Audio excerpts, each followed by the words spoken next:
Hi everyone, in this video I want to talk about again a little bit regarding my cancer journey, but here because my journey was very complex and explaining it is a complex thing. Initially when I have posted all my previous videos, they have been related to the diagnosis of my thyroid pre-cancer condition, but I have not spoken about the other cancer that was also developing in my body, that was also partially diagnosed in my reports or had the indicators present in some of my medical reports. But unfortunately, because of medical error, medical miscommunication, and people having less confidence in the work that they do, all of which combined led to the misdiagnosis, or it was kind of like a medical error that led to a right diagnosis, but the person who did the right diagnosis got scared that they are doing something wrong. That's why they changed their reports. So what happened was, this is very interesting, but this is what transpired in my medical diagnosis misdiagnosis gray zone area, and I understood it better simply because I'm from healthcare, also because my health was really in a too much precarious condition, in a debilitating condition like most cancer patients would go through when they're going through some severe cancer. But instead of me going through a severe cancer, I was in a middle zone of possibly one pre-cancer and another first stage, second stage cancer. So what happened? Let's begin at the beginning related to my thyroid problem first. So, firstly, I have already presented my thyroid story in my other videos, but with relation to my thyroid precancerous condition, it was a condition that was slowly developing in my body. And I didn't know it was slowly developing. Most people don't think so much about cancer or cancer like conditions until you actually fall sick or get a diagnosis of it. And I was like most people, even though I have medical knowledge being a pharmacist who used to practice in US, and I had also clinical diagnosis related certain study experiences that gave me a deeper insight. Anytime I want to look at my medical reports, I can read my medical reports slightly better than a layman. So, because I have studied pathology, I have studied clinical pathology related parameters in a doctorate of pharmacy coursework, as well as in my bachelor of pharmacy coursework. And in both times, though I have studied clinical pathology related certain aspects, in bachelor's the pathology you study is only for about 1 year of coursework, whereas in my doctor of pharmacy degree, that's a degree program I didn't finish in US because of some visa issues. And because I didn't finish it, I actually hadn't studied the cancer related topics in my program. So I don't know all the different diagnosis criteria, all the different elements that are needed to diagnose any kind of cancer, or neither have I studied about it at great depth. But if I go and read some journal, medical journal, or a website of a cancer clinic, I can gauge from their information, because that is part of my program, doing research work. Doing I was also a researcher earlier in US.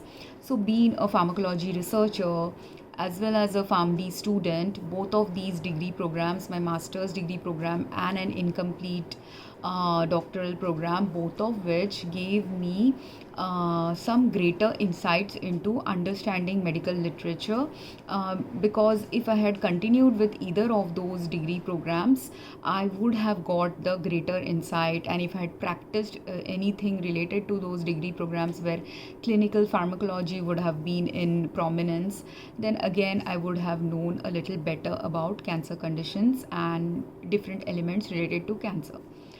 But because my life path journey was taking me somewhere else, and also this was necessary for me to have only this partial information, That's why something that transpired as a failure in my past or an incomplete degree in my past ended up helping as me understand what was going on currently with my health when certain health problems came up, because this partial knowledge is the exact thing that a doctor also goes through when they are trying to diagnose a patient.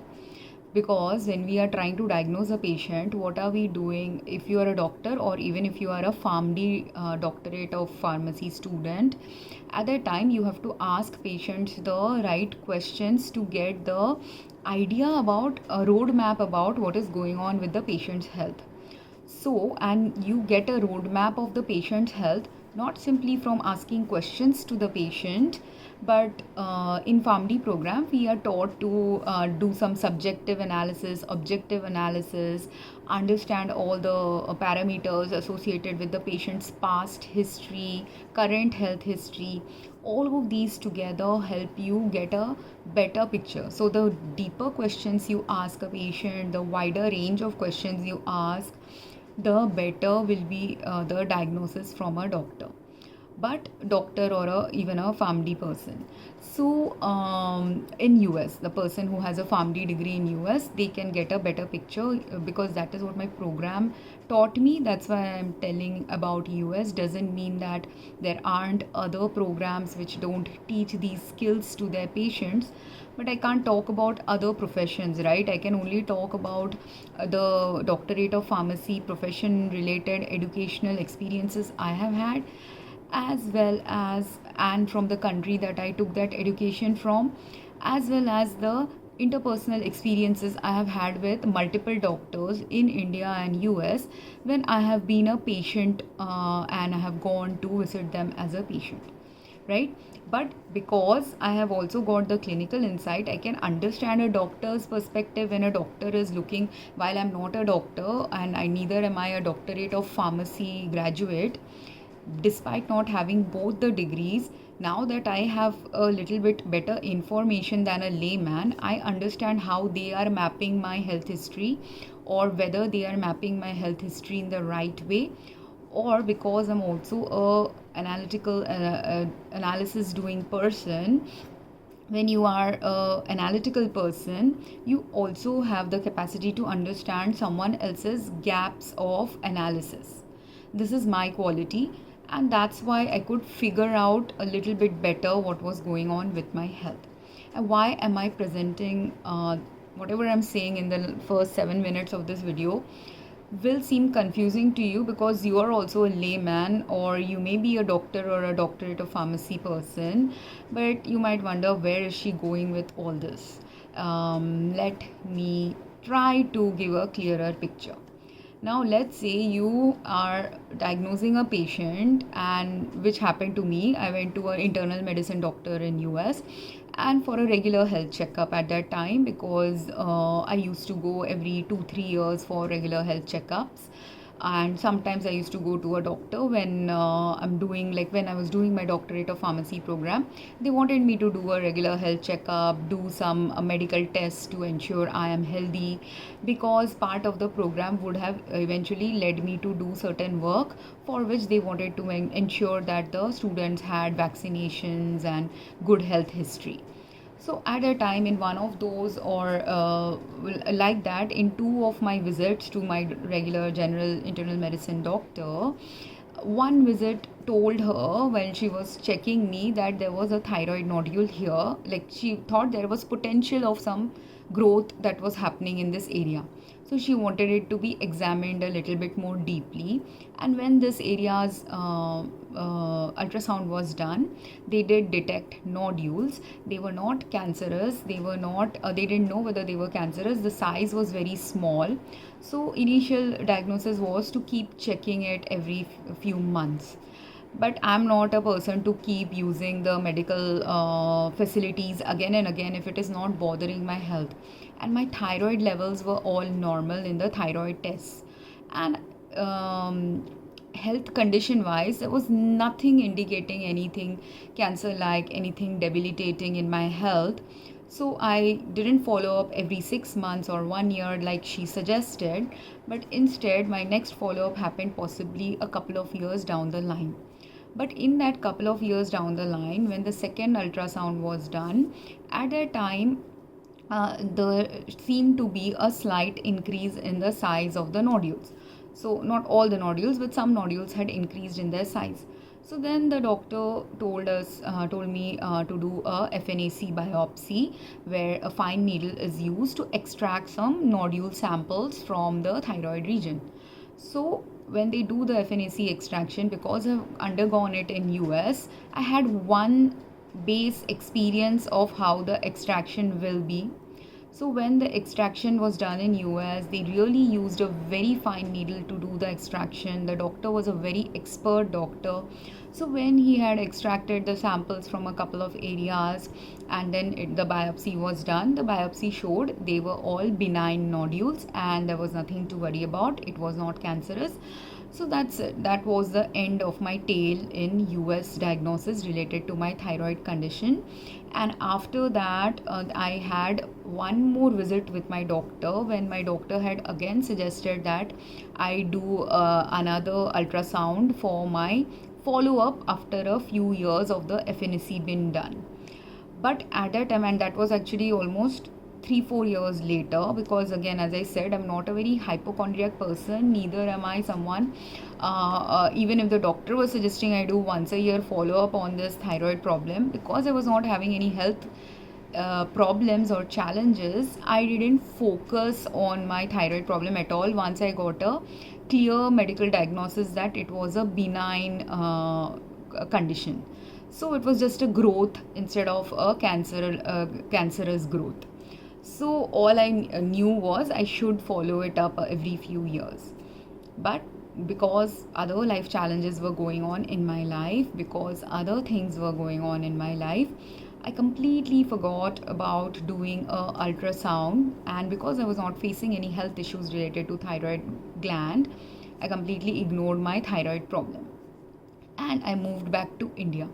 And because of other challenges, I had moved back to India. So when I was in India, then came a day where, or not even a day, but a whole series of months happened, or over a period of 1 year, I had multiple symptoms that initially I ignored, because initially I thought it was just a skin allergy going on, skin sensitivity going on, because I had some skin irritation and skin sensitivity and allergy developing in my health slowly from environmental conditions of the places I was living in India.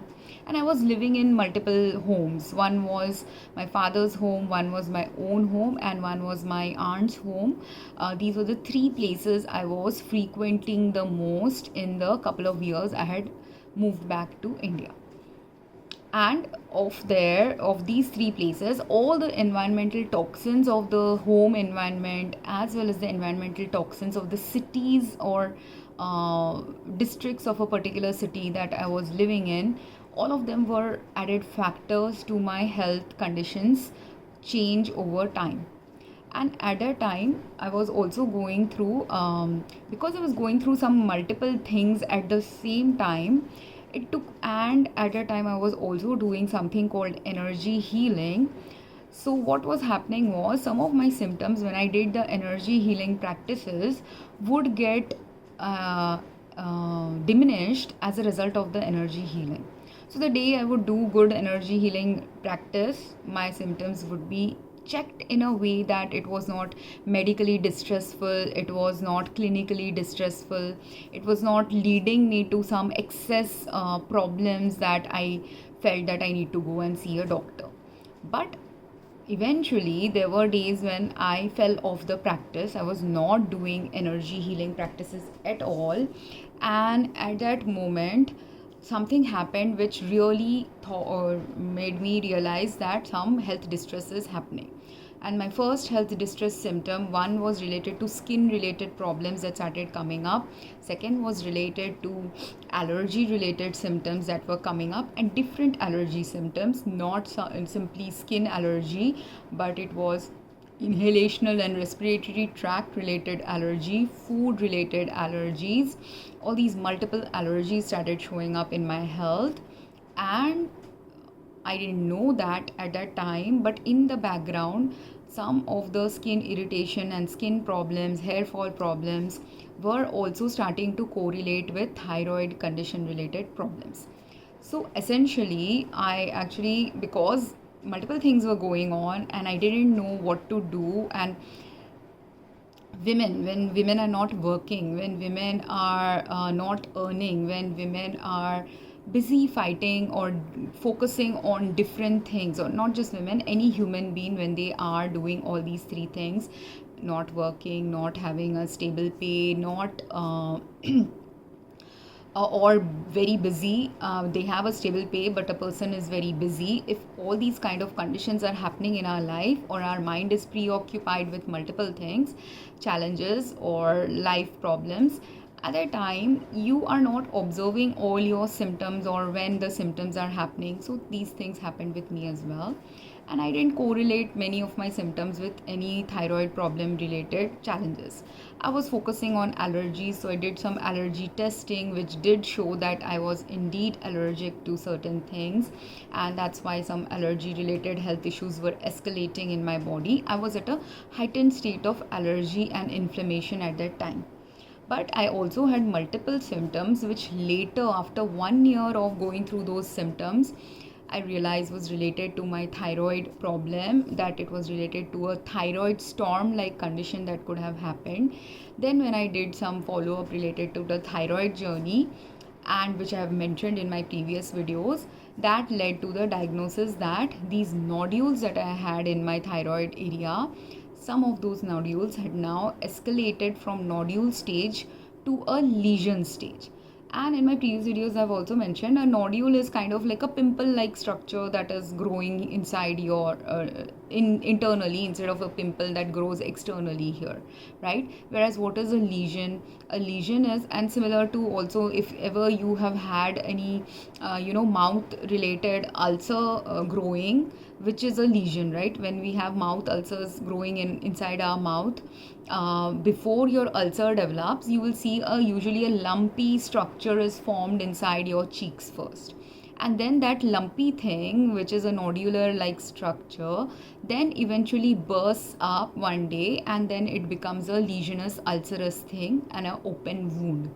So like that, similar thing happened, that I had a lumpy small growths of 1 millimeter around in this thyroid area, and thyroid and parathyroid, some of the nodules had also grown now near the parathyroid area as well.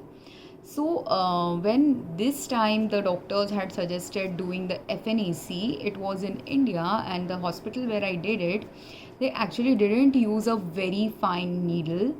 And when they were trying to extract sample from my parathyroid area, at that time accidental error happened while the doctor was doing their procedure, which can happen to any of us if we don't have very good quality needles, if we do not have very fine needles, and also if we do not gauge where the the nodule exactly is. Or our hand is slippery for some reason someday, because any of these things can happen, or all of these things can happen, which led to the doctor actually, when she was trying to extract she extracted from a couple of nodules, but one of the nodules near the parathyroid nodule, that one, when she was pushing inside, it didn't go to the lump, instead of, because I could tell when they're hitting the lump or when they're hitting a organ. So instead of hitting a lump or a organ, it went further inside, and it went like this, the needle went deeper, and it likely hit some of the bone marrow of this region, instead of hitting the bone marrow or blood vessels of this region, instead of hitting the nodule. So I actually bled at that time a little bit extra, and they had to wipe this area up, because I started to bleed because it had hit some blood vessels and cartilages or bones. And then she used the same needle to extract eventually the sample from the parathyroid region. Now, because we live in India, because if something, it's a good thing she did that. Why? Because now her sample had two samples. It didn't simply had the sample that was extracted in that extraction by that needle. That sample contained two ingredients. One was the blood or bone marrow ingredient. The second was the tissue from the nodule. So, if you have two samples now and you are a pathologist, if the pathologist doesn't talk to the doctor who has done the extraction of the FNAC samples, what is going to happen? Or if the doctor now, out of fear, and both these doctors did that, they both are very fearful, and this is a problem with women and unconfident doctors and unsure doctors, that sometimes even in your medical error some blessing might be hidden which you both missed. And the blessing was they could have got a diagnosis, they could have got a patient treated sooner, they could have understood a better way of functioning as a joint unit in working in the same hospital, part of the same hospital organization. All these can end up being the repercussion of a error being admitted and a error being understood and a error being the mechanism for bringing change. In my previous videos also I've already mentioned multiple times that when we face failures, challenges, we have done some failures and challenges. All of these are negative experiences, but negative experiences can always help us evolve into a better understanding of something we are doing and developing a better understanding of what we are doing wrong that needs to now realign, change, or shift to a better way of functioning to help either in our personal life or in our professional life or in a more grander scale. And this was a grander scale level area where both these doctors, if they had communicated with each other, and also if the hospital had a system where they communicate better with the patient and not keep patient in a very, in India the problem is doctors keep patient in isolation or don't give patient all the information related to their health. Now if say for example that nodule that was detected was not benign nodule, if it was a cancerous nodule, then also if I don't have a follow-up doctor to go to, or if I have gone to the doctor by myself, there are multiple places where Indian healthcare is has got healthcare delivery related gaps. This is also there in US, and I'll talk about US healthcare related gaps maybe some other day, because I never faced too much challenges from US healthcare delivery gaps, but I have faced as a low income student some healthcare delivery gaps in US as well, and some of which is inadvertent gaps in the system, and some of which is, even though they are inadvertent gaps, it is time now for the world to jointly work on fixing these gaps. These are all fixable gaps, but only fixable when people first admit that there is a problem zone in the way some operational strategies or some normalized practices are being followed by any medical personnel to medical fraternity to a large scale organization to a organization's equation with their patient. So now coming back to the thyroid related diagnosis, they did properly, everything went smoothly, nothing was wrong, no medical error was present in the thyroid diagnosis. But now when I am making videos like this, if someone in that organization is also watching my videos and someone is an unconfident doctor, they can now looking at my videos think, did I make a medical error? If they are not a confident person, they don't know that what they diagnosed was the right diagnosis, and they ended up changing the medical report in their system. Because I'll tell you what happened now with my diagnosis. Because I mentioned in my previous video, the first medical error, I had a series of 3 medical mishaps in the 3 medical doctors I I had to go through, not three actually, four doctors I had to go through to go get the eventual diagnosis about the, not four also, five actually, sorry. So what are the five doctors? Let's start with the five doctors. First doctor was a endocrine thyroid specialist. So the thyroid specialist was novice doctor, less experienced doctor, more used to treating hyperthyroidism or hypothyroidism. That's why they were not focused too much into the other conditions a thyroid patient might go to get diagnosis from them. But because she was not well versed with other thyroid conditions, and she was at that time very preoccupied with COVID, she didn't ask me all the right questions. She was not ready to answer, listen to my long term health trajectory, because when cancer is developing in someone's body, it is usually a long term health trajectory. It will not be your recent symptoms. When you have like first stage blood pressure problem, or first second stages of high blood pressure or diabetes or thyroid related issues, very first initial stages of any disease, those stages can be diagnosed by your immediate symptom. Or if you have like something like COVID happening, flu happening, all of those disease conditions which are like immediately, like immediate exposure to something leading to a disease or a illness, at a time immediately what is your recent patient history helps you in helps a doctor or any medical profession get the accurate diagnosis of your current health status. But if you are a person who has cancer developing in a body for many years, or couple of different health problems escalating in their body over a period of many years, or they are having some organ damage going on, or they are having some escalating stages of allergies going on, all of these are not conditions that develop over just my recent patient history of 1-2 weeks, but they're all patient histories. Some of them can develop over a period of 10 years, some can develop over a period of 5 years, some could be developing over a period of just 1 year or a few months. And all of this was happening in my body. I had one cancer like condition. The thyroid nodule was from a nodule, it had converted into a lesion, and that lesion again, if right health stabilizing factors or right treatment or right changes were not made by me as a patient, then that same lesion has a potential to now develop into a cancer like condition in the future, another few years down the line.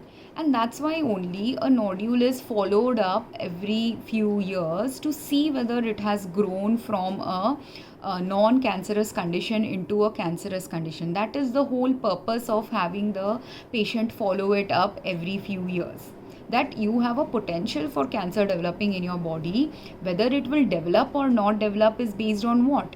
It is actually based on your normalized life practices and your exposure to carcinogens in your environment and in your daily activities. Now, if the number of carcinogens that impact my thyroid related cancer condition or pre-cancer condition doesn't manifest in my health, then I will not develop cancer, which is what happened. Like my nodules, actually I did a lot of preventative care strategies which I mentioned in my previous videos, some preventative care strategies, some energy healing, all of which ended up minimizing my symptom. Like I was feeling pain here as well, so this sharp severe pain, tenderness that was happening in this area, all this went away slowly over time.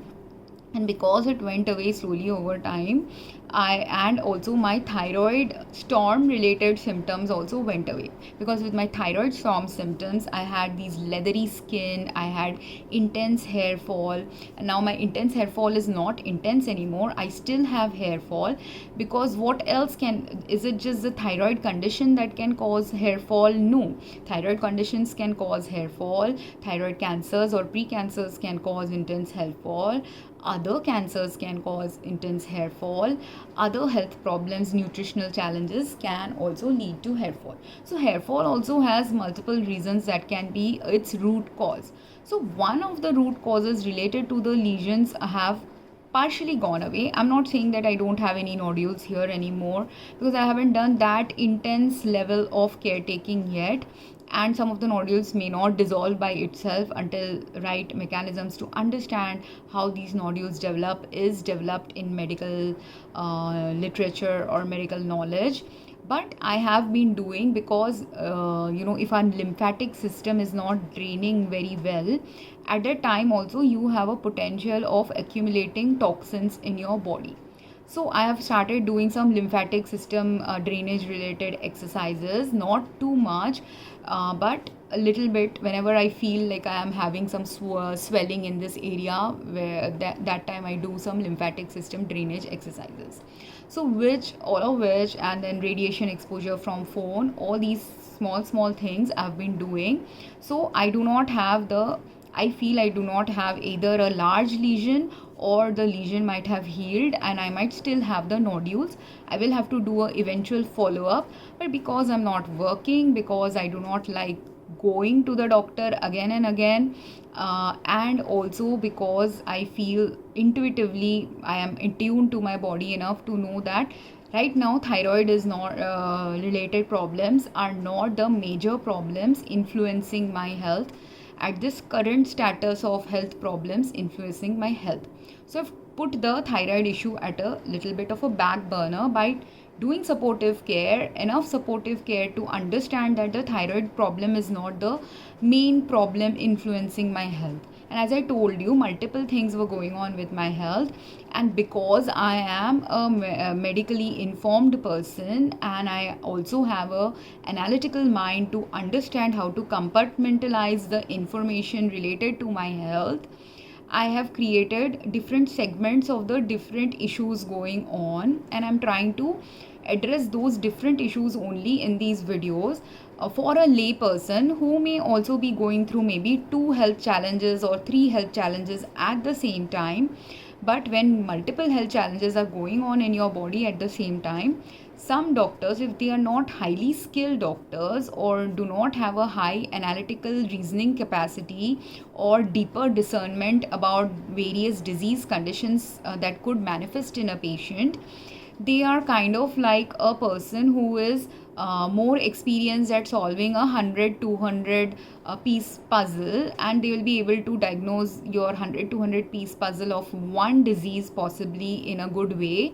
But if you have 2 diseases going on, which could be like a 1,000 piece puzzle, they will have a harder time discerning. Why? Because 1,000 piece needs thousands of information to solve the 1,000 piece puzzle, whereas a 100 piece puzzle needs only 100 pieces to solve the 100 piece puzzle, right? So lesser complexity is present in a 100 piece puzzle versus a 1,000 piece puzzle. So when a patient has only one medical condition going on, very easily detectable medical condition going on, a medical condition that easily is being picked up by the patient's medical reports and like their blood reports, their kidney functions, their blood pressure, all the reports that can be diagnosed using doing medical testing or using a machine. So this is how modern medicine is getting practiced in any country of the world, especially in US and India. This is what the doctors do to diagnose a patient. So my thyroid things got picked up by the medical reports, right? Because they did as I said, I went through 5 doctors. First was the thyroid specialist. I didn't go back to her because of her some incompetencies. I could have found another thyroid specialist. I did find during the COVID time another thyroid specialist. But again, my health was in such a status that my physical health was not that well that I could pick myself up and just go to any doctor anytime randomly. And other things were going on, other challenges were also going on in my personal life. So all of which led to my not going to a different thyroid specialist with the same reports. But instead, what happened? First I went to that thyroid specialist. She recommended doing a ultrasound. I did the ultrasound. So that needed a ultrasound related doctor, radiologist. So once that radiologist had done their or radio diagnostician, I don't know, whatever was her qualification, I don't remember, but she was a ultrasound related doctor. So after that doctor, I took that doctor's report to go to the facility where she also recommended FNAC. And the protocol in India is, after the ultrasound is recommending FNAC, this is a protocol in India as well as in US, that the ultrasound report is then given back to the internal medicine doctor or a specialist, who will then recommend go and do the FNAC. But I didn't go back to the first doctor. I directly went for FNAC because I knew that was the next step you have to do, and because I didn't like that first doctor, I didn't want to go back to her. So I directly went, and I wanted to see whether the hospital will take, based on my thyroid report, whether they will give me a FNAC recommendation, because a legal doctor had only prescribed that you do the FNAC, right? She's just a she's just a ultrasound related doctor rather than an internal medicine or a thyroid specialist. So when I went to the hospital, that hospital did allow looking at my ultrasound report.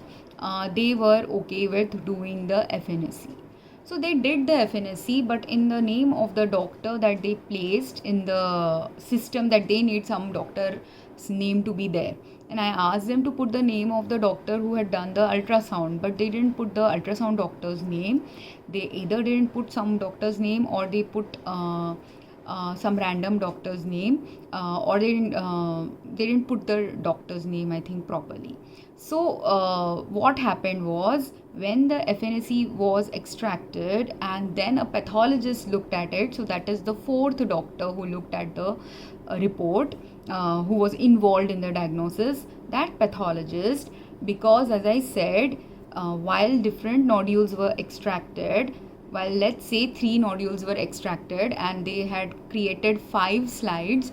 Now in those 5 slides, 3 of the slides would or 3 or 4 of the slides only had samples from clear nodules, whereas one of the slide likely had samples from a nodule plus my blood sample that was extracted as well.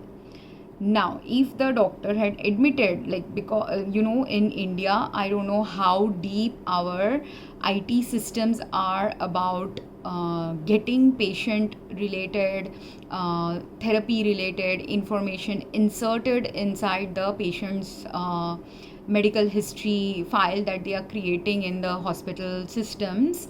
I feel they don't put everything related. They're not as careful because people are not trained here. I have a whole set of issues about this, and I'll make a new video about all the places where the system is messed up in Indian hospitals. But because I have worked in a hospital IT related work in US when I was an administrative intern in US, and luckily for me, when I was an administrative intern, they were introducing a new IT system. They had already one particular IT system in their medical system, but the hospital was upgrading to a different IT system.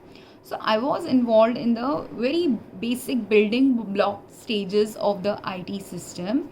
And as a person with medical knowledge, medical history, if I had finished my family degree also, I would have been qualified to work with US hospitals regarding this aspect of what kind of patient information is getting upgraded or gathered from the patient, things like that. So, but I do know that if some patient related, if you have a good IT system in a doctor's care or a good IT system, and as a pharmacist also, I am also, when I was a community pharmacist, I was also introducing some patient related notes inside the places where I can put some patient notes in my patient's prescriptions. So pharmacy IT systems don't have too much place to introduce patient related, like the community retail pharmacists don't have too much place to introduce patient specific history, but some patient history can still be introduced in the individual prescriptions of the patients as I am filling the patient data in their prescription, as I'm filling their prescription in my system.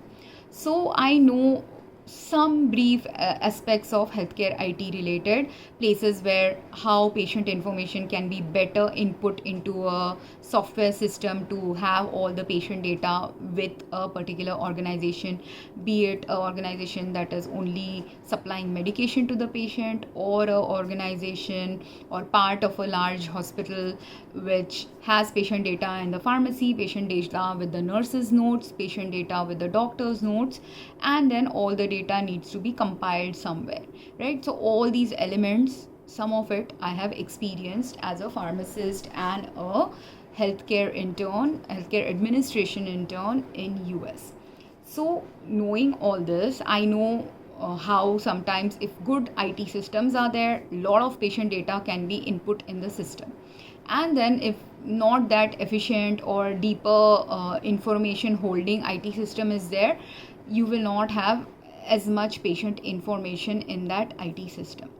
So that I have experienced there. So now, and that is one aspect, but the secondary aspect is when a doctor or any medical professional, be it a pharmacist, be it a nurse, be it a doctor, is introducing patient history related data in their medical IT system on the patient's file on their computer, at a time, if the doctor is not listening to you properly, if the doctor doesn't understand your condition properly, or if the doctor is afraid to explore all the good and the bad that happened in the patient's interaction, patient specific interaction, then what will happen? Missing data will arise, which is what has happened in my Indian history. As I said, they didn't write the name of the doctor who was giving the who gave the ultrasound diagnosis. They didn't put that doctor in any of my patient history.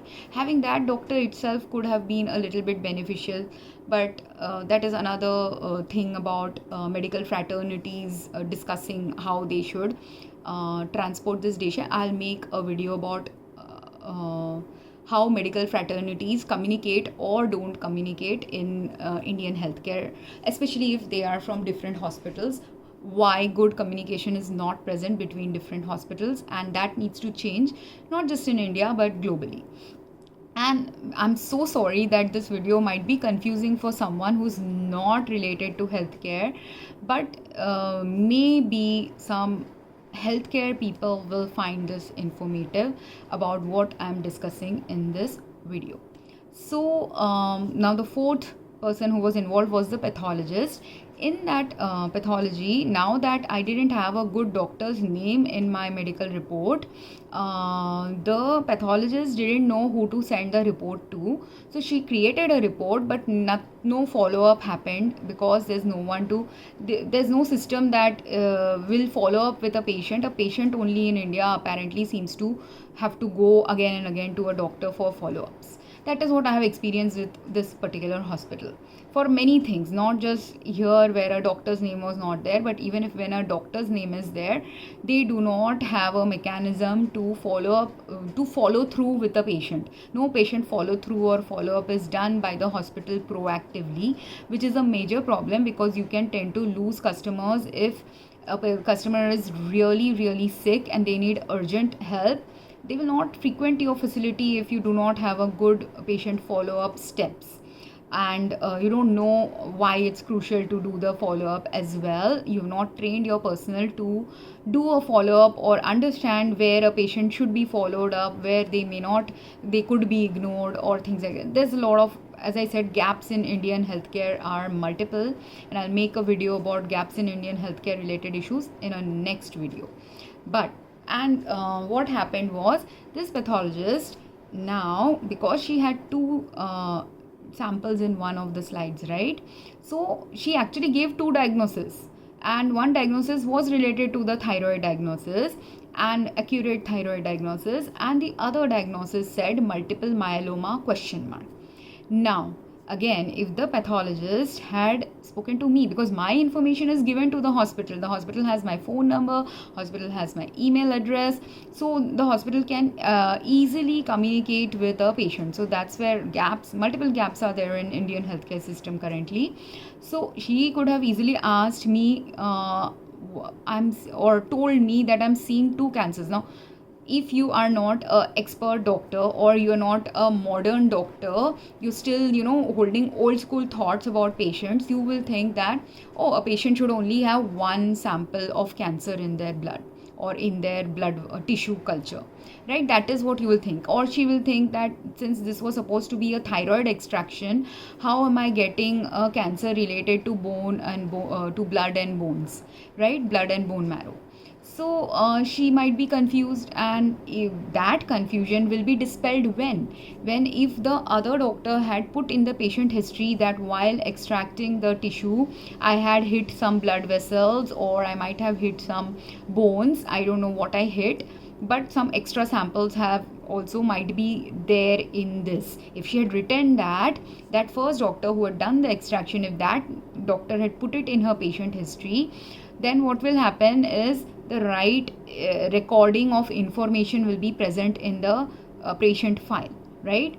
And then if the other doctor has access to that information, then only the other doctor will know this is what happened.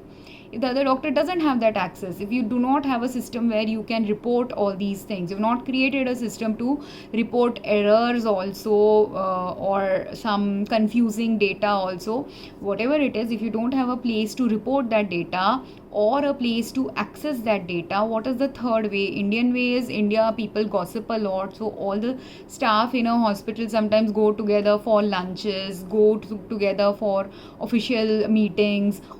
All these things might be happening in India, because I saw in the pathology department, I've gone a couple of times, and I've seen not just in the pathology department. And the day what happened with me was, I had to go to the pathology. I first called them up whether my report was there, and the hospital said after 2 weeks, and I had to wait 2 weeks to get a report, or I gave them 2 weeks to call me, but no one called me. So then I called them, is my report ready? And they said yes. So I went to the hospital to get the report one day. At that time also, the report I got immediately. And in the report, because there was a confusing report, my brother suggested, who was a doctor as well, he suggested that let's send this report slides to another hospital and get a second referral. Now here is where the whole diagnosis that could have happened didn't happen, again because actually multiple myeloma was the right diagnosis, which I figured out later by doing some other tests which were all indicating towards multiple myeloma. So it was a right diagnosis. Only thing is, it didn't get diagnosed by the second pathologist. Why? Because the hospital where I first went to do the pathology, who did the first pathology report, that hospital, if they had like 5 slides, they didn't give me all the slides. They only gave me some of the slides. Now, if 3 places extractions were done, and in only one of the slides this dual sampling was present, that dual sampling was possibly not the slide that was given to the other hospital. Or even if that was given to the other hospital could have also, the other clinical person who did all the pathology of that hospital also could have now ignored the multiple myeloma related sampling. So all of them, they are all presuming, because this is a thyroid sample, they have to only look at all the different kind of cancer that thyroid nodules will show, or different kind of cancer like conditions and stages that a thyroid nodule has a potential to show. So they are focusing only on thyroid when they are doing the sampling, if they know that patient history, and they don't know the ancillary things that were going on when the extraction was done, right? And they also do not have enough patient history in their data to also know what are all the multiple range of health symptoms I am going through while I was going through these 2 different cancer-like condition developing in my body. So while I later on figured out that 2 different conditions related to cancer was going on in my body, and that too little bit months later, because once because of multiple reasons, because I'm not a hypochondriac, I'm not someone, once I got a diagnosis which is saying it's again benign, I got a little relaxed again. Also because some of the symptoms, when they were clearing away by doing preventative care practices, again I got relaxed. But because the multiple myeloma related health issues were still going on in my body, I still had some health issues continuing with my health. So, my physical health status, though it had improved slightly, it didn't improve significantly, because obviously, if I have only oh, one thing that has gone well with my health, and there are other 2 3 health conditions that are still not improved, am I going to get the same quality of health back until I actually get treatment and diagnosis and then treatment for that condition? No, right? So I have to wait, I have to go now, insist now, and get the diagnosis for my second cancer. That is definitely something I have to do next. But in the meantime, while I knew I might potentially have multiple myeloma going on, and while I was working on the thyroid related issue, I was not simply working on the thyroid related issue. You have to understand, I was physically so disabled that just moving out of bed and doing normal home activities, of simple activities like bathing, washing clothes, cleaning my room, all of this was nearly impossible. Going and buying some groceries, all of which I've done for 15 years of my adult life independently all the time, because majority of my 15-20 years of my adult life I have lived by myself. I've not lived with any other adults who are doing my adult functions. So all the physical adult functions related to the groceries I need, any other clothing shopping that I need, any other personal things that I need to buy for myself, any socializing that I have to do for myself, any interaction I have to do with doctors, everything I've done independently. Very few times has anyone accompanied me in any of my activities related to going to a doctor, going to do personal things, going to do personal things outside the home, inside the home. So everything I have been doing on my own, which is a little unusual for Indian women. Sometimes Indian women usually have their husbands accompanying them, or parents or brothers or someone accompanying them. But because I used to live alone and independently, I have done it by myself. Secondly, my family is in major denial about the health status I was going through.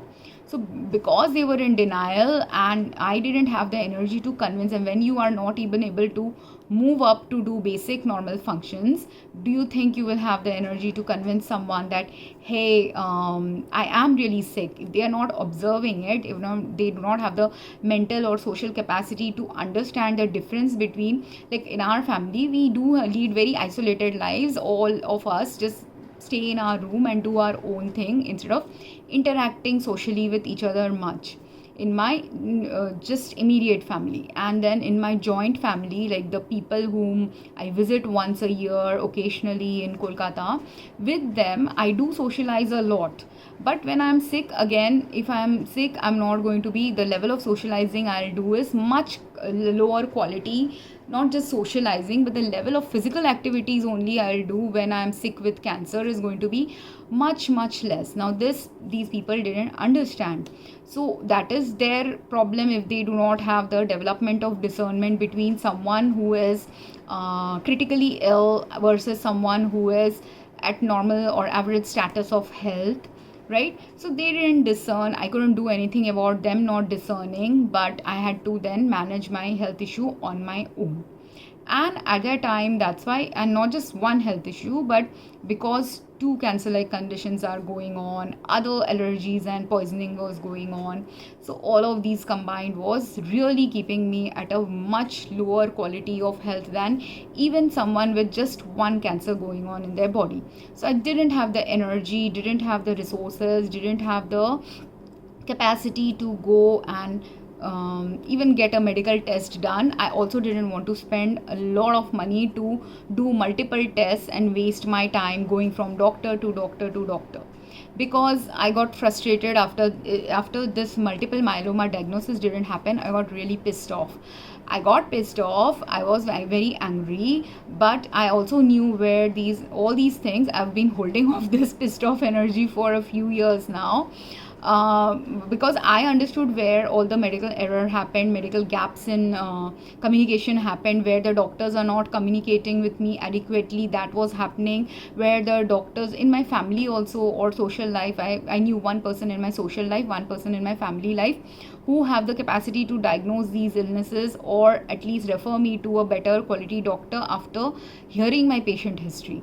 But again, when doctors are super busy, that second problem in India is those who are good diagnosticians and good doctors, if they are super busy, they also do not have time to listen to long patient histories. So when they don't have time to listen to long complex patient histories, then again, people like me who might have two cancer conditions or multiple health challenges going on at the same time, they fall through the cracks of the understanding that is needed, the deeper diving that is needed, the deeper questions that are needed for them to understand what is going on. I'm giving you all the analysis from my own understanding of healthcare. But the second issue is, in India, people don't respect people of who are not doctors. So they think I will not know as much about my own health or my own diagnosis as they should know. But in my previous video about the patient story related patients, I'll again refer some patient story patients here. There are multiple patients with cancer who have in their past known better than their doctors when they knew that they actually had cancer, or they were intuitively getting guided they have cancer, even if they had zero medical or healthcare related history of understanding what goes on in healthcare, what goes on in medical practice, what goes on with medical diagnosis. I'm just the middle bridge, that I'm not a completely ignorant patient, and but my intuition was as high as those patients.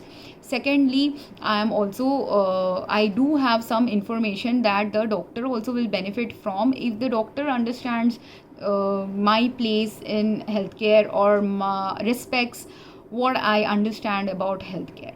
But the family doctors were being elderly, and they found it when you are also if one of the patient story videos that I linked previously, in there was a girl who said that her anxiety levels were increasing when she was going to a doctor. Why? Her anxiety levels were increasing because she was in a panic mode, that she knows that she has some major health issue going on. Intuitively she understands she might have some cancer developing in her body or whatever, like her body knows that intuitively some health distress is going on in her body, which causes a woman to be anxious now, that if she has gone to 3-4 different medical providers and right diagnosis has still not appeared, and you understand that the right diagnosis hasn't happened, at that time you will panic. So she also, when she went to see certain doctors in US, she was in panic mode, and people were categorizing. There were a couple of patients who have mentioned this. One person had issue only with doctors who were trying to categorize her anxiety as a mental health issue, when it was actually her body panicking that she's not getting diagnosis. So it is a health issue, it is an emotional health issue, but it's not a mental health issue. You are emotionally going to naturally be in a panic mode if you've been suffering because when you are suffering through cancer until you get the diagnosis, or even after you get the diagnosis, cancer is a long painful journey, and depending on how much cancer has developed in your body, the debilitating life you have, unless you actually witness a cancer patient in your clinic or follow through a patient's whole life for a few months, you do not know how horrible cancer is. And if you experience it, obviously you know it much better how debilitating it actually is. It just completely drops all your normal functions at multiple levels.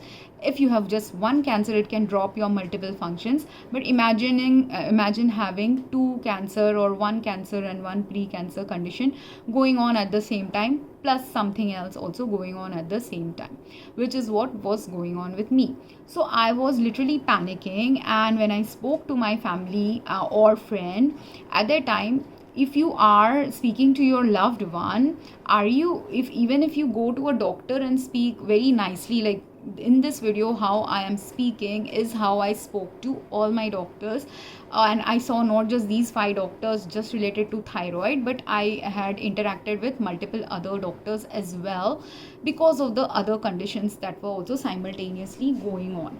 So I met multiple doctors, and apart from these last 4 experiences of the doctors I met in India, I had interaction with multiple doctors in US also at different level, as a pharmacist, as a patient, as a person working in healthcare administration in a hospital or in a clinic associated with those hospitals. So I've worked with multiple healthcare professionals, and everywhere with healthcare professionals, when I'm talking at a professional level or at a patient level, I have never panicked, I've never cried, I've never been angry or anything with any of those doctors. Though the anger was there in the background, I never went and challenged a doctor that, hey, I'm mad at you, you need to diagnose me, blah blah blah, or something like that, or I'm getting anxious, nothing like that. And I was also doing some meditation practices, so I didn't need to be that calm. But when you are also at a real vulnerable stage and you need some emotional support or caretaking from someone in your personal life, so if you're talking to your family or your friend or someone you trust, are you going to fall apart? You will fall apart if some major challenges are going on. So when I was talking to my uncle, I started getting very anxious about it, and angry also about it, because I thought this is a safe place to express my anger that I can't express outside to a doctor if I go to a doctor with a while seeking professional help from them. But with my uncle, I was not seeking just professional help. I was trying to get help from an uncle as an uncle, right? But they ignored completely, not just my uncle, but multiple family. When I tried to explain all this that I was going through, they completely ignored that aspect, that when a patient is not simply a patient but also a family, they are going to have challenges with they will break down much more quicker in front of you. They're not going to hold the strength and stability that they need to show to the outside world, because that is what family is about, right? You can show them you are supposed to be able to show them your worst self and get the space from them to understand why this worst self of yours is showing up.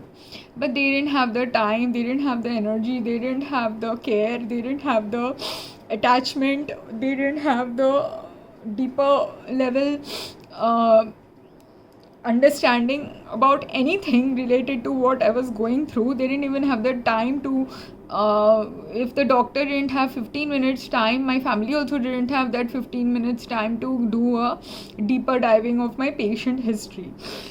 So when I panicked, and with one relative I panicked, with one relative I shouted, with one relative I had the worst experience. So all these things happened, and then I realized that my relatives are not going to help me in this issue, or even if they understand. There were later on, after 1 year, I found some relatives who at least took the chance to hear for a few hours some of my other life problems also, because I was not simply going through a healthcare challenge, but I was also going through some personal life challenges, and they were very severe challenges. But again, because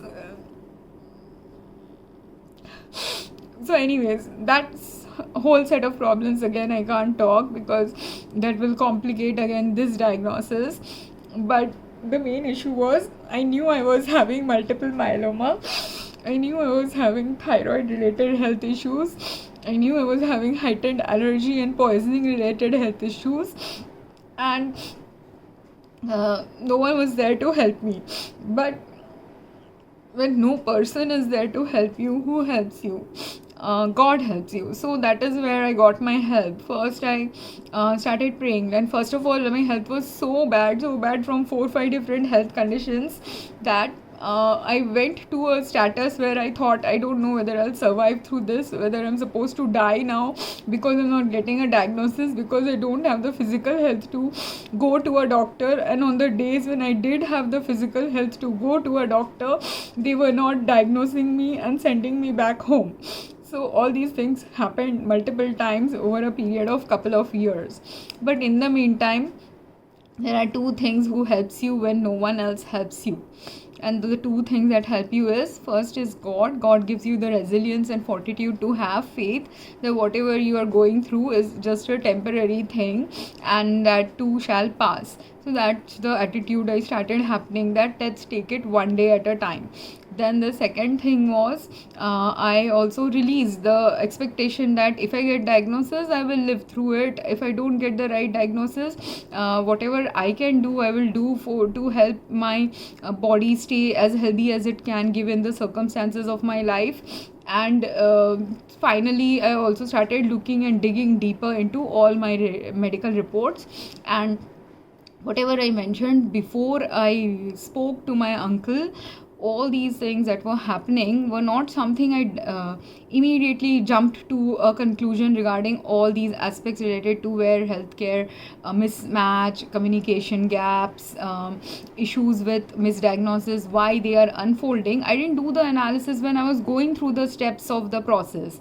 When I was meeting all these 5 doctors, I met them like a normal patient, how a normal patient will meet a doctor and go through their normal challenges or good experiences with a doctor. So some of these doctors were good doctors. Only problem is they were not critically discerning doctors who do a deeper diving of more than what they have learned in their med school, which is where all of them are failing, and Indian healthcare system is also failing as a result in a massive way, which is why only major COVID patients were there in India, because they don't understand all the deeper conditions necessary to analyze complex patient history, to treat complex patient history in a patient specific, patient health directed manner.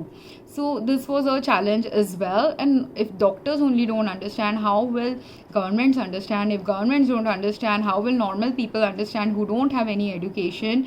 Or in my family's case, there were some doctors who've practiced for 40-50 years medicine. Even then they are so attuned to certain way of patient interaction, they completely judged me, thinking that if I'm shouting at someone in my family, I'm going to shout at a doctor in a patient setting. Why will I shout at a doctor in a patient setting? That doesn't make sense. Like when I'm going through an experience, when I went to a doctor, okay, she didn't give me diagnosis, yes, or she was not good at diagnosing me in the right way, she was going to just shoo me away and not give me the next thing that was needed to move the pendulum on going and getting a ultrasound done.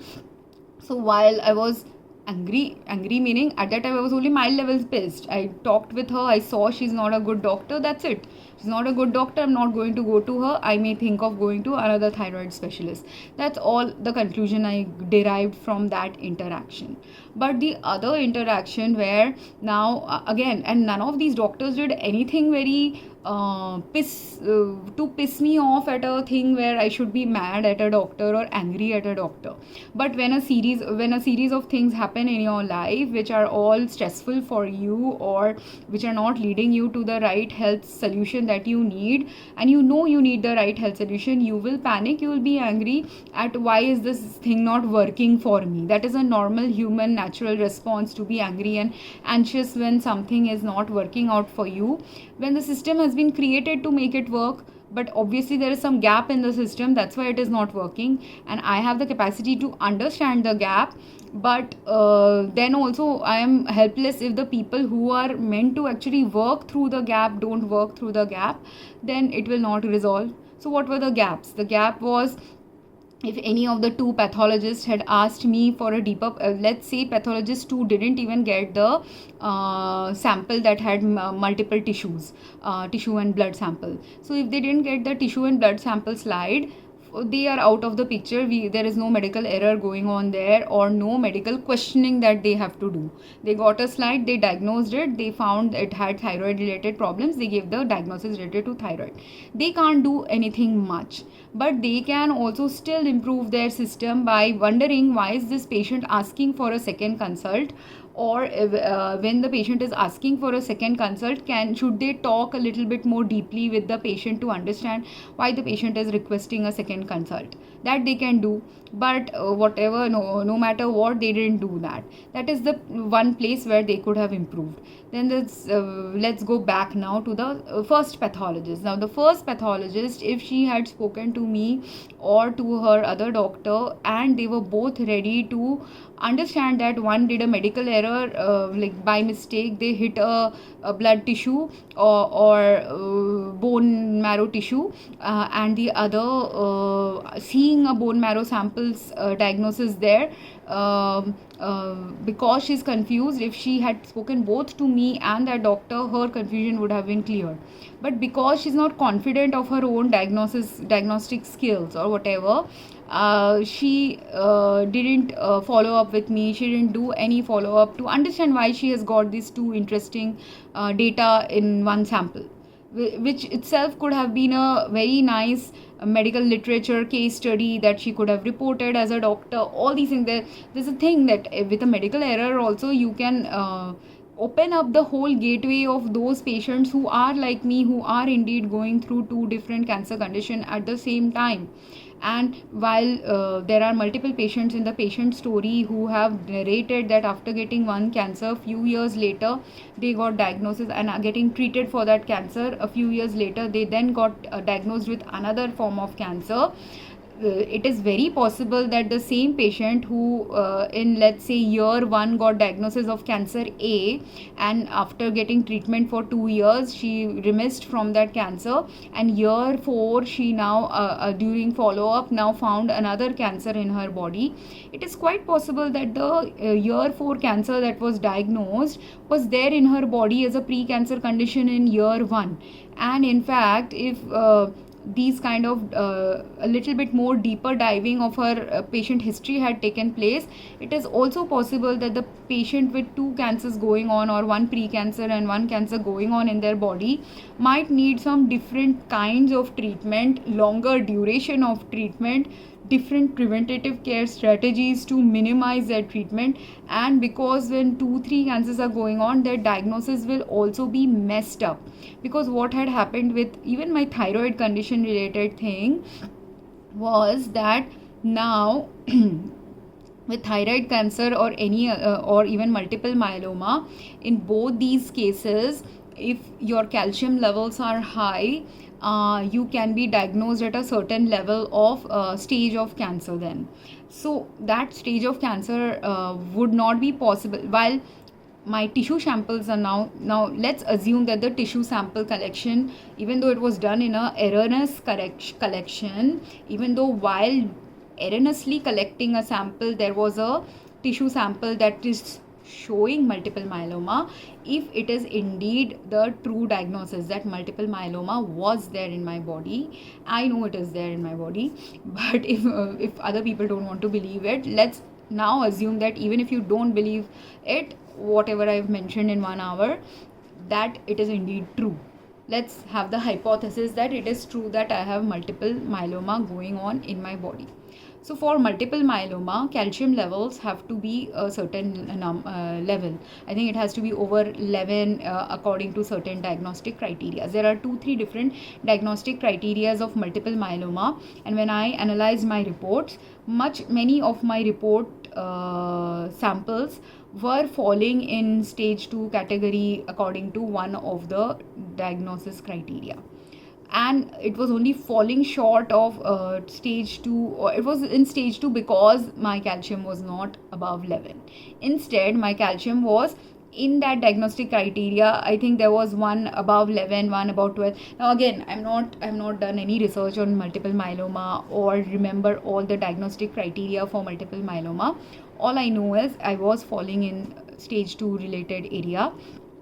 And I also knew that my calcium was not above 10. If it was above 10, they would have explored more things related to thyroid cancer. But my calcium was not above 10, neither was it above 11. It was slightly short of 10. And why was my calcium slightly short of 10? Was because 1 year before, when I was starting to fall sick, and I had, before all these, a few months before all these medical reports related to thyroid and multiple myeloma emerged, in the 6 months gap when I was still sick, and I was assuming at that time that it was possibly allergy or pesticide poisoning related issues impacting my health. At that time, what had happened was, I had also gone to a Ayurvedic doctor, and not just Ayurvedic doctor, because my allergy symptoms were really high. What was happening was, I was getting allergy to pesticides or other chemicals in calcium containing food like nuts or lentils, and all of these nuts and lentils and paneer and milk products and dahi. All these were my staple calcium sources before I fell sick. But when I started falling sick and I was getting allergic symptoms, what was happening was, when my body was a heightened state of allergy, a little bit of pesticide in my food, or any other chemicals in my lentils, or any other microbes in my paneer, or any other chemical plus microbes in my food that I'm consuming, any packaged food like paneer containing food or milk or dahi, all of these can have, if I'm buying from a store, they all have preservatives, they all have potential to have some microbes in them, they all have potential to have some chemicals in them for multiple reasons. So any of these food items which had some chemicals or microbes or both in them, when they were harmful to my body, and when my body was at heightened allergy state, what started happening was, when I'm consuming them, either I'm getting completely very sick physically, that I can't do, like if it is a pesticide in my food,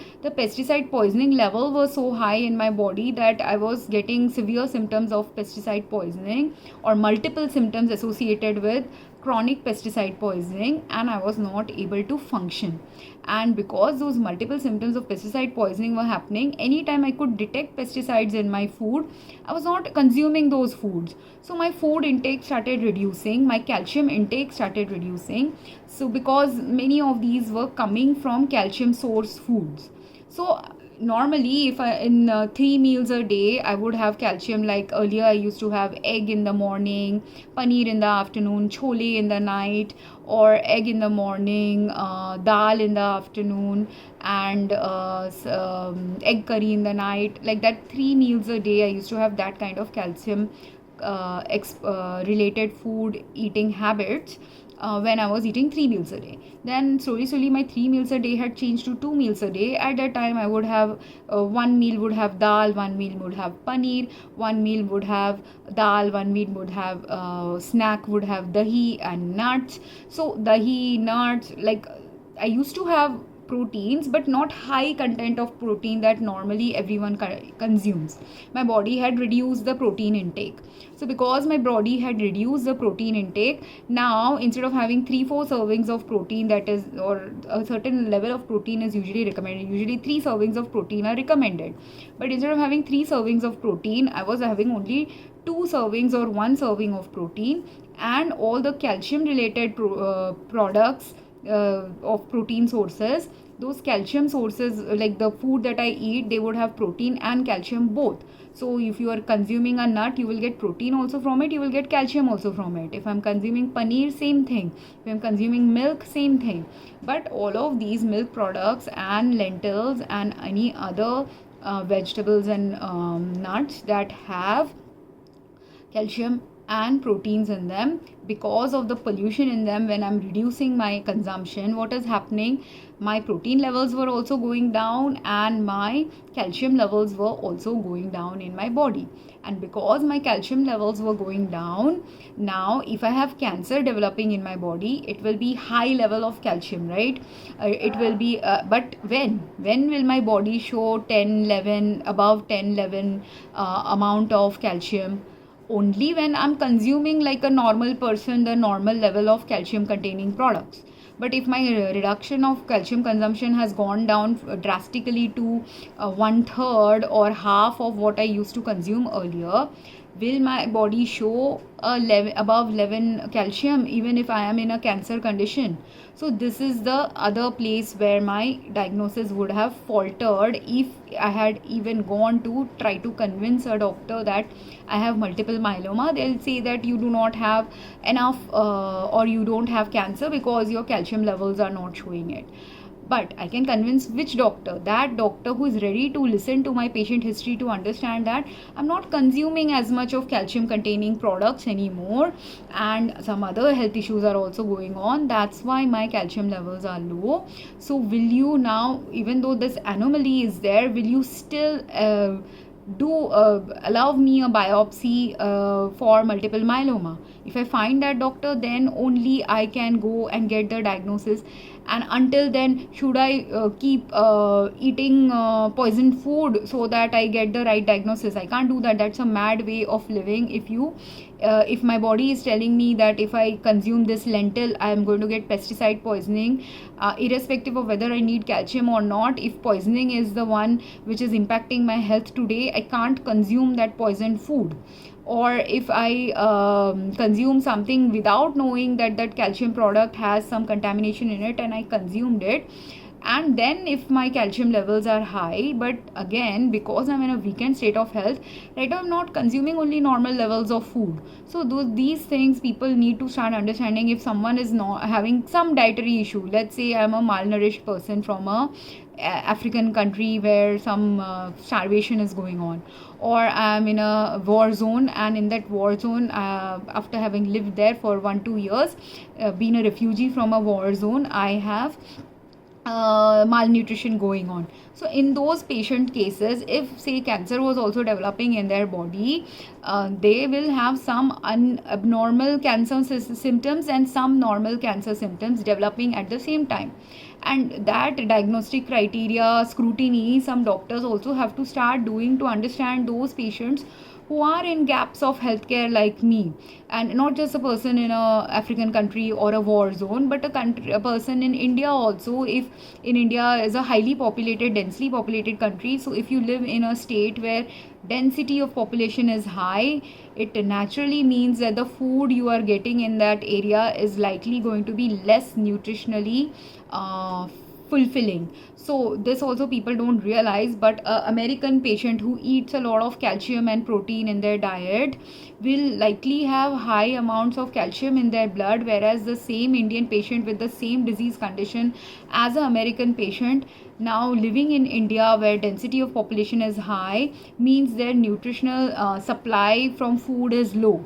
This people don't realize, but it is true. That is why Indians or Chinese or Asians or any densely populated country people are usually shorter in height, thinner or slimmer, or have if you even compare two people, let's say I compare a 40-year-old woman in India and a 40-year woman in US living in a less densely populated US state, and a 40-year-old Indian woman living in a very densely populated Indian state, and let's say both of them have just same one disease. It could be anemia, it could be cancer, whatever it is, but if you do all their blood work and do a comparative analysis, or if there is a way to test how much nutritionally strong you are, all those testings will be showing that a person from a densely populated part of a densely populated country will have less nutrition and lesser healthier. They could be still falling in the healthy range parameter, but their healthy range parameter would still be in the weaker range for a person who is from less nutritional access related place. Because while I both of them, let's say our diet says consume 1800 calorie of food, if both of them are consuming 1800 calorie of food, but if I'm producing food in a land where that food is only supplying to 200 people, whereas another place that same area of land is supplying food to 2000 people, can a earth that is producing 2000 people's worth of crops be able to give you the same level of nutritional content than an earth which is only producing for 200 people? Does that make sense? Like, if there is distance between if I have this much area, this room size land, and I'm growing some crop here. And in this room size land, if I own whatever fruits I grow here, if it is only giving me whatever, let's say it's giving me 1 kg fruit, and that 1 kg is being eaten by even 10 people, those 10 people will get higher nutritional content than if in the same area I grow a tree that doesn't give me 1 kg fruit, but it gives me 10 kg fruit, and as a result I'm supplying it to 10 times more people.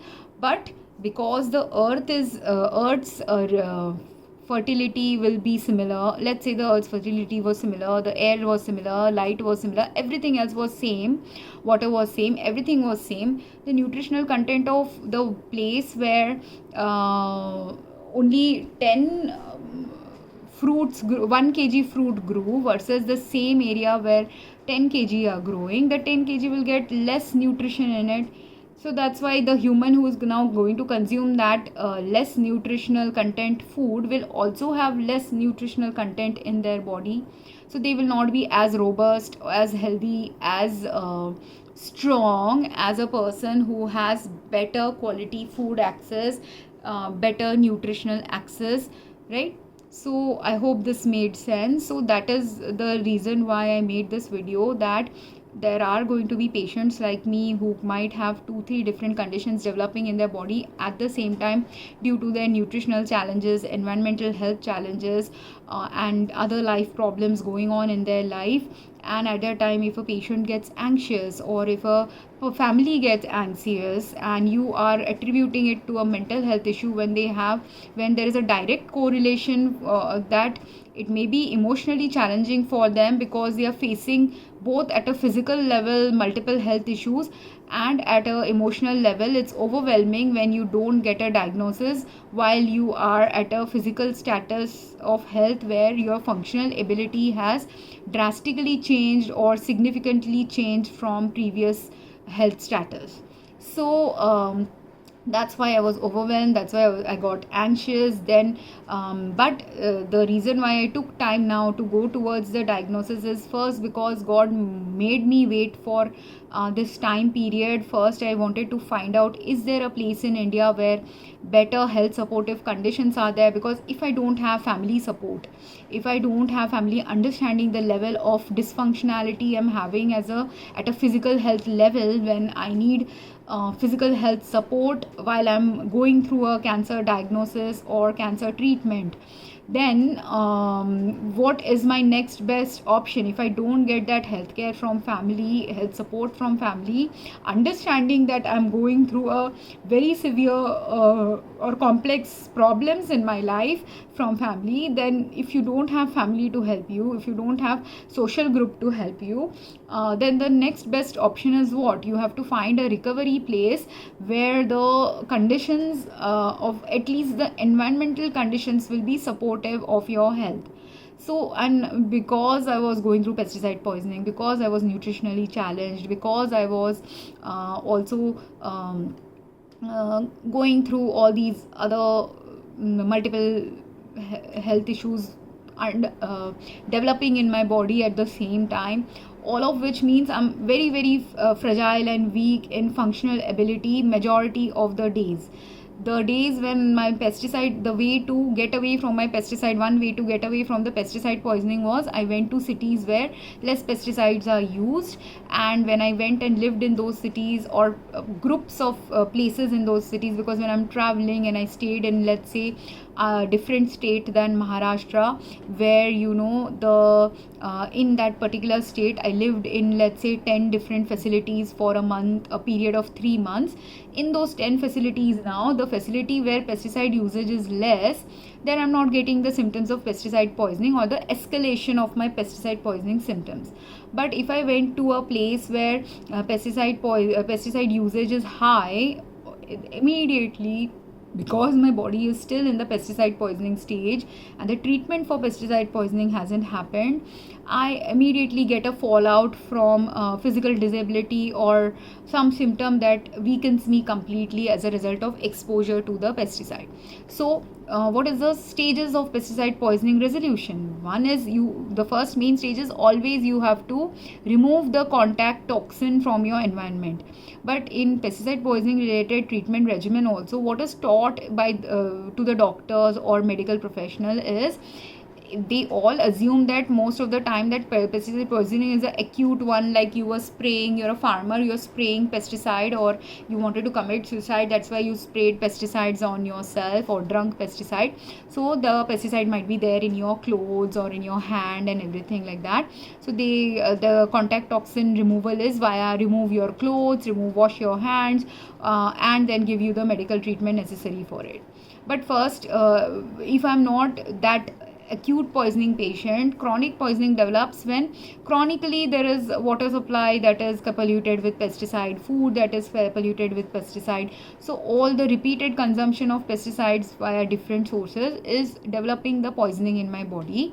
At a time, the contact toxin might be there in my bed sheet, it might be there in my clothes, it might be there in my hair, and if I go to another city also where also pesticide is present in their water supply, again it will be there in their bed sheets, in their food, in their clothes, everything, right? So finding a place where pesticide usage is less, or a doctor's medical health facility where the usage is less, that is the first thing I need. But if I don't find a place on city only where people are conscious that pesticide is there in high amounts in their food, water, clothing, air, everything, will I get recovery in that city? Is it possible to get recovery there? No, because already my body is weakened from the poisoning. Secondly, while even recovering, because when you go through a cancer treatment also, you will go through such a severe treatment that you need some comfortable place, clean, healthy hospital environment, and clean, healthy, balanced hospital environment as well as home environment, right? But if I don't have either, I don't have home environment, I don't have hospital environment, I don't have awareness of people who are operating hospital or operating home life, what conditions in their home life is toxic to a patient of my level of health status, then will I get the right care, right support, right treatment? Even if you give me 10 medicines, let's say they diagnose me today itself, someone sees this video, says I'll give you the diagnosis, let's do your tissue culture and bone marrow culture and get the diagnosis for multiple myeloma, I believe you. Let's say that doctor comes and believes me and gives me the diagnosis. Now let's say that doctor is operating in a hospital in India where or in a city where pesticide poisoning is high. So even if they are ready to give me treatment, if I have to go and get treated now in that city, now that considering I have pesticide poisoning also going on, nutritional challenges also going on, and now because nutritional challenges have escalated now that I have had 3-4 years of low quality nutrition happening in my life, so that has also now that is an added problem to my health. Now considering, but my allergies have subsided because I had to do this risk benefit analysis of, do I consume less food and get nutritionally, I didn't know that I will get so severely nutritionally challenged, but I have got nutritionally challenged. But it was a question of, do I consume poisoned food, or which can give me heart attack, or which was causing me respiratory distress, which was causing me stomach distress, which was causing me liver dysfunction, like do I consume all these pesticide laced food, clothing, etc., or increase my exposure to these by not knowing where the exposure is coming from, or do I reduce the exposure? The way to reduce the exposure means that if the exposure was coming from food, some of the foods I had to stop consuming. Now, if I go to a hospital who's giving me a treatment, let's say the hospital gives me the best treatment possible, and the hospital's facility also is clean enough that pesticides are not there in their hospital environment, which is very rare in Indian hospitals. But let's assume there is a miraculous hospital where pesticides are not being used, and there is no pesticide contamination or other chemical contamination in their linen, in their floors, in their hospital environment. Let's say there's this clean completely clean hospital present in the world. I go there, they give me treatment, and while giving the treatment, now many modern treatments, in order to reduce the cost of treatments, give you partial treatment in the hospital, partial treatment at home. Like if let's say you have to come monthly for a drug, or you have to go there monthly or bi-weekly or weekly for treatment in the hospital, you stay in the hospital sitting for a few hours, then you come back home, or you stay for a day or two, then you come back home, recover for a few weeks or few days, and then again go back. But then if I move to a new city, the home life has to be comfortable. And if I am staying in my Mumbai only or Navi Mumbai only, I find someone who does this. Again, the home conditions related to poisoning, related to health issues of other people in my family, all of it has to be stable for me to have a real recovery. Because if I have mentally ill people, or socially ill people, or emotionally ill people, or ignorant people in my home life who do not understand what level of poisoning is going on in my body that needs resolution, and what minimized level of certain normal chemical usages in home life have to be done. Because one relative with whom I had a fight, it happened because they were expecting me to use high level of chemicals in my body, when at that time I was having high chemical poisoning related issues, and I was ready to use chemicals that they were wanting me to use for washing clothes regularly. But I said I will not use as high level or recommended level. Like if the washing machine detergent says use 1 capful, I will not use 1 capful, I will use slightly smaller amounts. Are you okay with that? Or are you okay, instead of using 1 capful of a recommended product, if I use something which I know is a good cleansing agent, but it is not something you use regularly because you don't understand the benefit of using that as a cleansing agent. So I was going to move towards natural cleansing agents, but they were not ready to do that. So when they were not ready to do that, and I was also in a panic mode that now I don't know where I stay, I do not have in my own personal home life there are chemical poisoning related issues going on. In a relative's home, again they are also not ready to, even though they have the capacity to be understanding, despite hearing some of my issues, they are not able to understand why I am saying this is the needed protocol that I need, that I can't use high amounts of detergents to clean my clothes, clean my linen, because they are all impacting my organ damage related problems. So I couldn't explain that, and even though I have education, they do not value my education. And then even though I knew I was in a heightened state of allergy, heightened state of chemical poisoning at that time, plus potential cancer diagnosis that I need, that's why I had gone to Calcutta, because my relatives live in Calcutta and some of the doctors in my family are there in Calcutta. So from them I wanted to seek help. But again, if you do not understand my specific health status related supportive care that I need in a home life, and you're adding to my pain in my home life, at a time like how I cried in the middle of this video, I cried, I panicked, and I didn't panic in this video because I've worked on my panic for a while now. So it's taken me 4 years to work on the panic I was feeling. Now I'm partly zen about whatever is going to unfold next. But I might still panic someday if chemical content in the home environment is high, because this is the other lesson I learned from my cancer diagnosis, that there are different levels of panic and anxiety you will experience when someone is, if you're going through poisoning can increase your anxiety.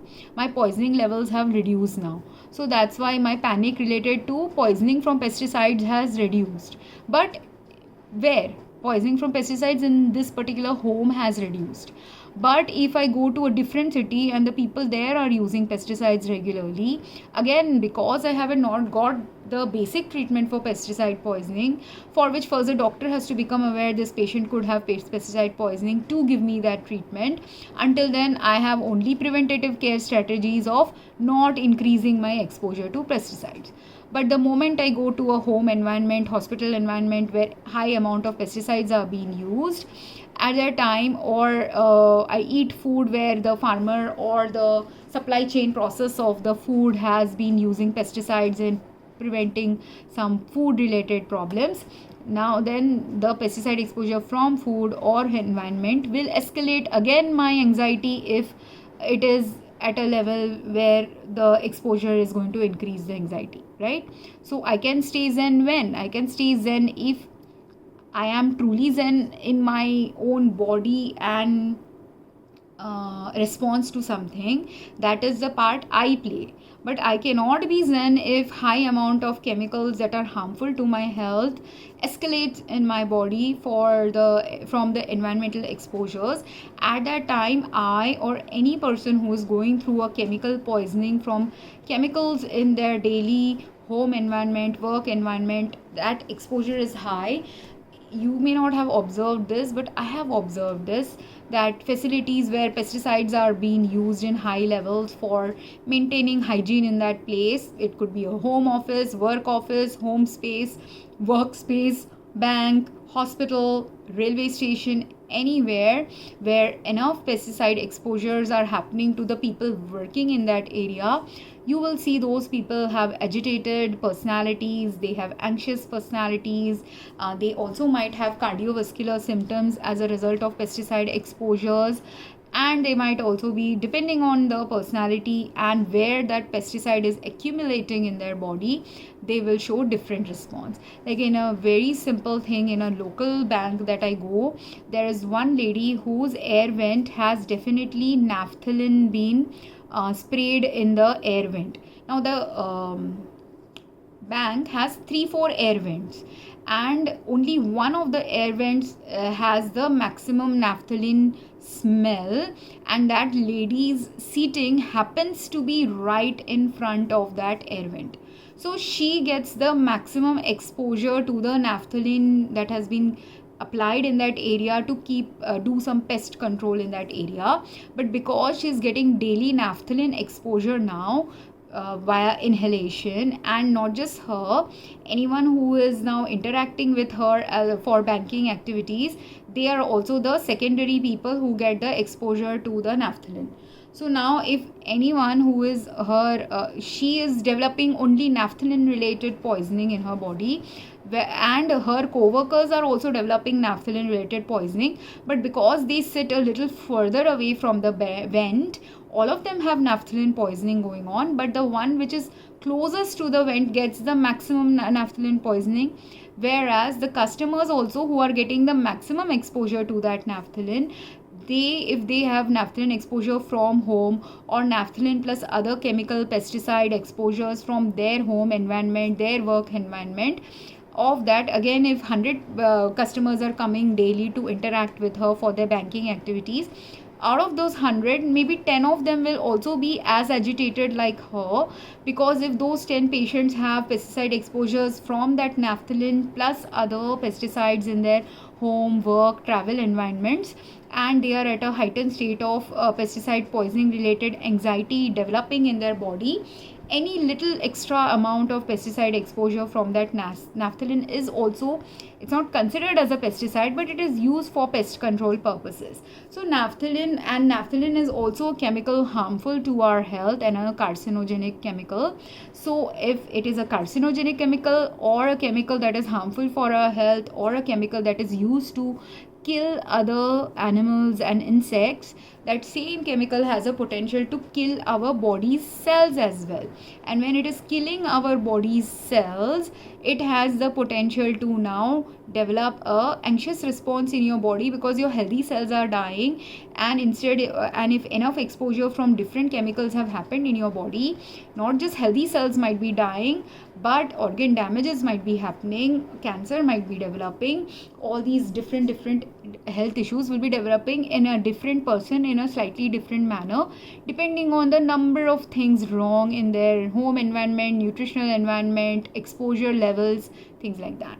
So now that's why if out of 100 people, 10 people might be very anxious when dealing with her, and which will, again, now there are two elements when you work in a retail facility or a service oriented facility or a banking or hospital or any setting where you have to interact with customers or patients. At that time, if you have a high workload, that also naturally increases someone's stress levels.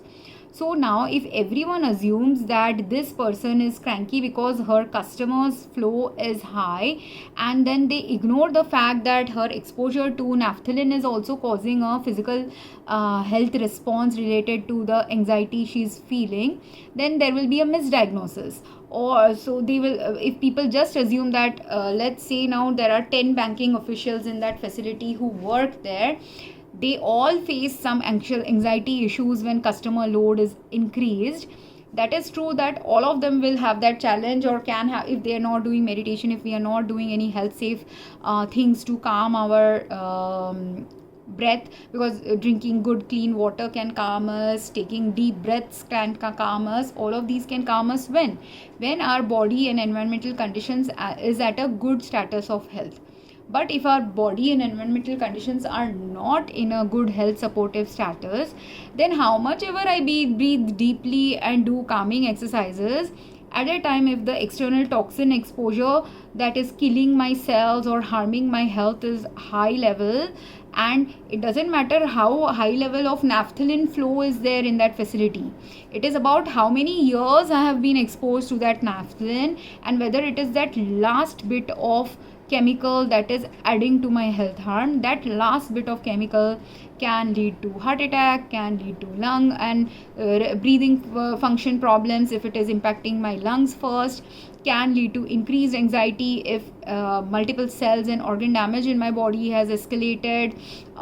It can lead to again anxiety and anger or emotional responses if you have also cancer developing in your body. So all these things will play a role, and out of the 10 people working in that facility, anyone closest to that naphthalene exposure and also possibly having other exposures from other sources in their other daily activities will end up being the more anxious person, not simply because it's a stressful, there's a long line, or it's a stressful waiting time, or a stressful interaction with someone. That is one element.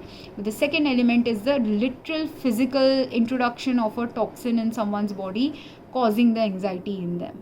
So when patients are, that's why going to a doctor, or after they've even got a cancer diagnosis, there are some patients, they can still feel anxious when they are interacting with people, going outside to do normal activities after they have recovered from their cancer.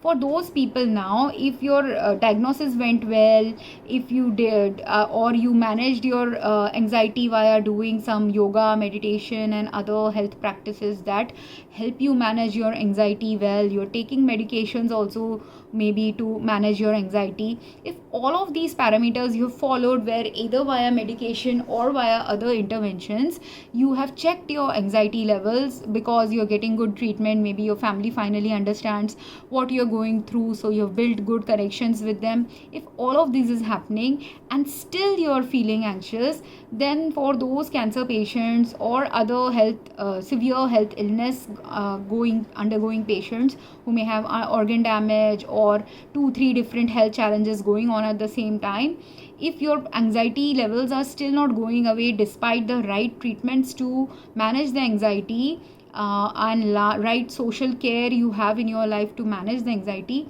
then know that the root cause of your anxiety could be from chemical toxins in your home, work, travel, food and other earth pollution related parameters, which could be escalating your anxiety levels because there's a physical distress going on in your body leading to, and a physical anomaly going on with relation to the number of chemical exposures or chemical plus microbial exposures, leading to a health distress signaling system trigger in your body, causing the anxious response to continue even if you do deep breathing exercises. The thing is, the difference between, let's say, two patients have this same level of physical chemical distress happening from multiple chemicals in their home environment. Now the person who does meditation or who takes medication or does meditation plus medication usage will have lesser anxiety from the chemical toxins versus the person who doesn't do meditation, doesn't take medication and is simply having a good social life, having good social connections, getting treatment for other diseases that they may have, but because the poisoning related to the toxins in their food or air and clothing is not getting resolved, there is a physical stress response happening. So I hope this video was helpful. I know I covered a lot of topics, but they are all so interconnected, and that's why I made a one long video, because there are patients who are going through this exact same set of challenges in some different degrees, and might be puzzled as to what is going on with them, that despite getting treatment, if I'm still anxious, why am I anxious? It is time for you to understand that. Or despite getting right treatment, why did my cancer come back? It might be time for you to understand that. Or after getting right treatment, right supportive care, everything, my cancer is not recovering. Why is that? Or after getting treatment for one cancer, another cancer happened. Or after getting treatment for one cancer, my organ damage started showing up. Because all of these now need extra supportive care or extra preventative care related to changes in our home environment, changes in our work environment, changes in our places of even fun, where chemical exposures might be such that it could be adding to our anxiety and health harm without us realizing about it. And if you realize it, then the best way is to reduce exposure to those chemicals, get treated for those chemical poisonings for which treatment regimens are available, because not all chemicals have a direct antitoxin or direct poisoning related treatment available also in our current system of earthly existence. So for some of the poisoning, you have to use not simply medicine but other strategies to get out of the poisoning levels. And that is also one of the reasons why universe has kept me at seeking some help, like, because there was a reason why I didn't seek the help related to, at every point of time some different reasons were there. And because I was going through complex challenges, I know what is the right solution, but where to get is where I am kind of stuck right now. Where or how to access that right healthcare or health supportive factors is where I'm stuck right now, and I'm slowly trying to do whatever I can do to get to that where area or the right area where I will find the right balanced treatment for and supportive conditions for treatment. So again, I hope this was insightful and helpful for anyone who's going through these challenges. And again, if you are going through a challenge as a patient or as a doctor, you are facing this challenge with some patient and would like to ask some further questions about this, or if anything in my video was very confusing for you, please ask a question or drop a comment so that I can clarify this maybe in another video or in a response to you. Thank you very much and have a great day.